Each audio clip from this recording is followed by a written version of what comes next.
Des enfants heureux de retour du Tréma, le musée des arts anciens du Namurois. Place à la pratique maintenant, oui, mais en jouant. C'est le principe de Viens t'amuser, une initiative de la SBL Marmaille & Co dans les musées partenaires. Ici, c'est à la Société archéologique de Namur que ça se passe. Au Moyen-Âge, on a les très très riches. Alors c'est qui le chef au Moyen-Âge? C'est le roi seigneur.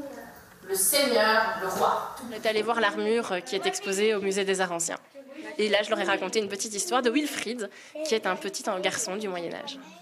C'est donc avec Wilfrid, des chevaliers et des princesses plein la tête, que ces petits aventuriers de la table ronde s'apprêtent à passer à table, justement.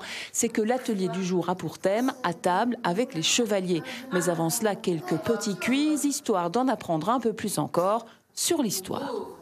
Les lapins adorent me manger. Au Moyen-Âge, je suis dans le ragoût des paysans. Carotte. Très bien, Célestin. C'était à travers des moyens ludiques, un peu pédagogiques, de montrer ce qu'on mange au Moyen-Âge et un peu comprendre que le rayon en fait, qu'on a aujourd'hui dans nos magasins n'est pas du tout parce que l'homme du Moyen-Âge pouvait manger. Place à la cuisine et au petit goûter d'autrefois, l'occasion de voir ce que la jolie petite troupe retient de tout cela. Juliette.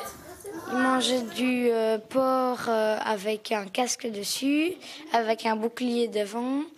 Il mangeait aussi un château où il y avait des colombes dedans. Il mange des châteaux? Des châteaux en masse-pain avec des colombes dedans. Et quand il les coupait, les colombes s'envolaient. Et là, vous faites quoi là? Et là, on fait des crêpes, des gaufres comme au Moyen-Âge. Avec quoi dedans? Il y a du vin, il y a des œufs, il y a du fromage. Et si tu en manges, tu seras un vrai chevalier après, tu crois? Aucune idée. Et pendant que les gaufres du Moyen-Âge cuisent lentement, on continue l'apprentissage. À quoi ressemblait la table de l'époque? La leçon est digérée avec facilité. C'est tellement gai d'apprendre en s'amusant. D'ailleurs, l'atelier Oyez Oyez Petit Marmiton a encore lieu ce vendredi 28 février. N'hésitez pas à vous y inscrire et à vous renseigner sur les autres activités Marmaille & Co des musées partenaires. Il y a de quoi faire durant les congés.